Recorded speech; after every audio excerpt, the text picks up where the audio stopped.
আসসালামু আলাইকুম everyone, welcome to my YouTube channel চাঁদপুরের কন্যা মায়াবতী। যে যেখান থেকে দেখছেন আশা করি ভালো আছেন। আলহামদুলিল্লাহ আমিও ভালো আছি। তো আমার মেয়ের পরীক্ষা চলতেছে, আজকে মেয়ের ফার্স্ট পরীক্ষা, ওর অর্ধবার্ষিক পরীক্ষা চলতেছে আর কি। তো আমি এখন হচ্ছে ভোর 5টা, আজকে মেয়ে আর মা মিলে উঠে পড়ছি 4:30 বাজে। তো নামাজ পড়ে তারপর ওকে পড়তে বসিয়ে আমি ওর কাছে বসে বসে রুটিগুলা বানাচ্ছি। ওর কাছে যদি বসে না থাকি দেখা গেছে ও পড়তে চায় না, এ কারণে ওকে আমি পাহারা দিচ্ছি। আর ওর সাথে সাথে মনে হয় যে আমারও পড়ালেখা করতে হচ্ছে, আমারও পরীক্ষা, এমন একটা অবস্থা আর কি। আমার তো হার্টবিট ফাস্ট হয়ে গেছে। ওর পরীক্ষা চিন্তা করতে করতে আমার এই নাজেহাল অবস্থা, ও কি করবে না করবে। তো ওকে পড়াশোনা করাইতেছি, এদিক দিয়ে আবার ওর জন্য নাস্তা বানাইতেছি। আজকে শর্টকাট নাস্তা বানাবো, এত তেমন একটা কিছু করতে পারি না, যেহেতু ওর গণিত পরীক্ষা। তো আমারে দেখাই দিতে হচ্ছে বারবার, এই কারণে। আর তাছাড়া আমরা রুটি চা এগুলাই তাড়াতাড়ি মনে হয় যে খাওয়া হয়ে যায়, এগুলাই ভালো লাগে।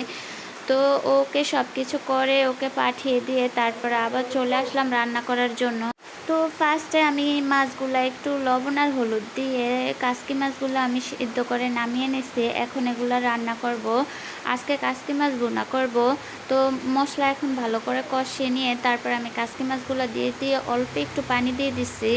রান্না করতেছি আর মেয়েটার জন্য অনেক চিন্তা করতেছি, কারণ রাতের বেলা 12টা পর্যন্ত ও পড়ছে, আবার সকাল 4:30 বাজে উঠে গেছে। তো এখন ওর নাকি গাড় ব্যথা করতেছে, নিচের দিকে তাকায় থাকতে থাকতে ওকে নিয়ে চিন্তা করতেছি ও কী করতেছে। তো এই দিক দিয়ে আমি রান্না করতেছি, আরেক দিক দিয়ে আমি চুলার পাড়ে বসে বসে নাস্তাটা করে ফেলতেছি। আসলে ম্যাক্সিমাম মহিলারাই মনে হয় এরকম করে যে একদম যে আয়েশ করে বসে নাস্তা খাবে তার কোনো উপায় নেই, রান্না করবে আর নাস্তা খাবে। আমি তো কাজ করি আর দেখা গেছে আমার খাবারটা আমি হুটহাট খেয়ে ফেলি। তো আপনারা সবাই আমার মেয়েটার জন্য দোয়া করবেন। কাসকি মাছ রান্না করার পরে এই কয়েকটা ডিম আবার অনেক দিন ধরে আর কি ফ্রিজে পড়ে আছে, এগুলা সিদ্ধ করা হয় না, খাওয়া হয় না। তো ভাবলাম বাচ্চারা তো আর কাসকি মাছ খেতে পারবে না, ওদের জন্য এই ডিমগুলা ভুনা করে ফেলি। সিদ্ধ করার সময় দেখলাম যে কতগুলো নষ্ট হয়ে গেছে, তো ওগুলা ফেলে দিছি। এই তো আমার ডিম ভুনা প্রায় শেষ পর্যায়ে চলে আসছে। আসলে বাচ্চার সাথে সাথে মনে হয় যে এখন আমিও পরীক্ষা দিচ্ছি, এমন একটা অবস্থা।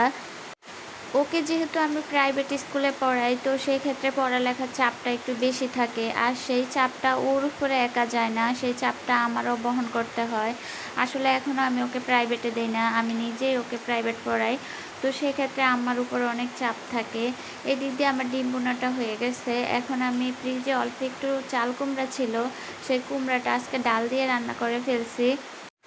আজকে অনেক তাড়াহুড়া করে রান্না করেছি এবং অনেক টেনশন করেছি বসে বসে, কিন্তু খাবারগুলো অনেক বেশি টেস্ট হয়েছে, প্রতিটা খাবারই অনেক মজা লাগছে আমার কাছে। তো এই তো আমার ডালটাও হয়ে গেছে। তো আজকের বেশি কিছু ভিডিও করতে পারি না, আজকে এতটুকুই করতে পারছি আর কি। তো আপনারা আমার জন্য দোয়া করবেন, আর আমার চ্যানেলে যারা নতুন নতুন আসেন তারা অবশ্যই সাবস্ক্রাইব করে আমার পাশে থাকবেন। আর যারা সব সময় আমার চ্যানেলে আসেন তারা তো এখন আমার পরিবারের একজন হয়ে গেছেন, অবশ্যই আমার ভিডিও দেখে লাইক এবং কমেন্ট করবেন। আপনাদের দেওয়া লাইক এবং কমেন্টগুলো পড়তে আমার অনেক বেশি ভালো লাগে। তো এ পর্যন্তই, আল্লাহ হাফেজ।